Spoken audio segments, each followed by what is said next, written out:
Last year I moved to a house on Geary Boulevard and found myself walking and stumbling upon this restaurant with a rugged-looking green awning. On it wrote Assab. Above that awning was a sign reading Assab Eritrean Cuisine with a picture of the African continent on it. Naturally I thought, oh, it must be someplace in Africa. In order to ease my curiosity, I googled Eritrea, and war, death, and poverty were all relevant topics with this small African country. With my vague understanding of the topic, I paid a visit to the restaurant and met Matheos Yohannes. Well, I came to San Francisco in 1986. Starting here was not very difficult because we were already experienced, we were so established, and we had many customers who were following us wherever we go. So starting here wasn't really difficult. Matheos Yohannes is a somewhat round man with two gold teeth separated by his front three, symmetrically distant from each other. He wore a plain white button-up, a plain black sweater vest, dark tan pants, and classic dress shoes. He exposes his love for his heritage by serving the public the food of his homeland. Eritrean food consists of stews made either of beef, chicken, lamb, or fish, some sort of grain such as rice or lentils, vegetables, and bread. Since Eritrea is a coastal country, seafood is widely infused into cooking.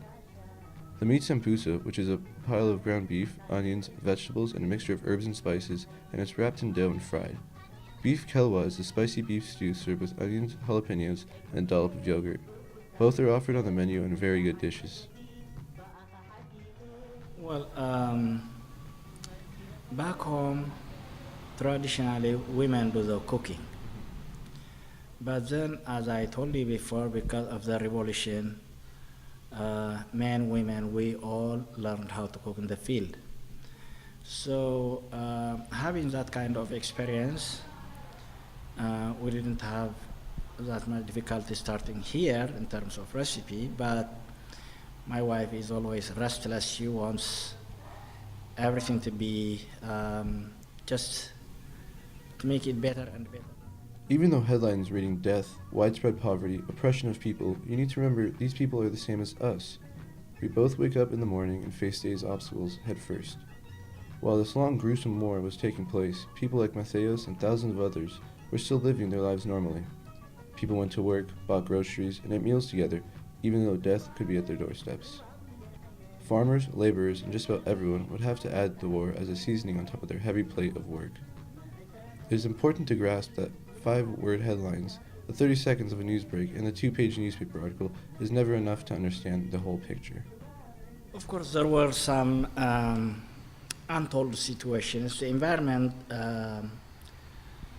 teaches you something that you don't learn from your parents. As young kids, we didn't know what colonization means, and we thought we all were Ethiopians, but in schools and stuff, the Ethiopians, at times I was junior high, I was in Ethiopia, and the Eritreans were very much like pushed around or isolated. Okay, they were divided. Yes, and as a result, we the Eritreans were being so close and very united, and at times we were kind of aggressive against them. And yeah, so it was a gradual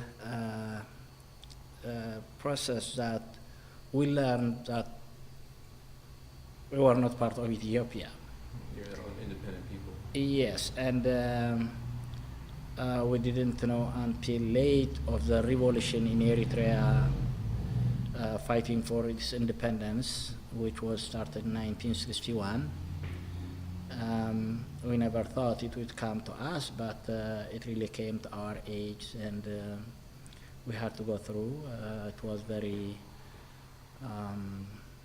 ugly war, and although the world used to call it, even to this time, they call it civil war. Civil war is a war among people of the same country, but it was for ours was for our independence. We don't call it civil war, but it started in 1961 and in 1991. So not long ago. No, no. Through all the fighting, everyone shared one common activity: eating food. Everyone on Earth needs food and water to live, not just physically, but mentally. A hot meal can bring a group of people together or even lift up spirits after a tough time. Food is there for us, not only to help our health, but to connect people, bring one another closer to each other. I appreciate Matheos' and his wife's cooking every day because it truly educated me more than online media. Spoken words among traditional dishes, in which it takes hours to prepare from scratch, can help you dig deeper into certain problems and excavate their resolution. By simply walking in and speaking to another man, I was able to eat delicious food, but also learn about a people's struggle for rights and independence. My hope is for people to start looking past the headlines and more into the heart of the problem. Oh, and also, eat. Keep on eating.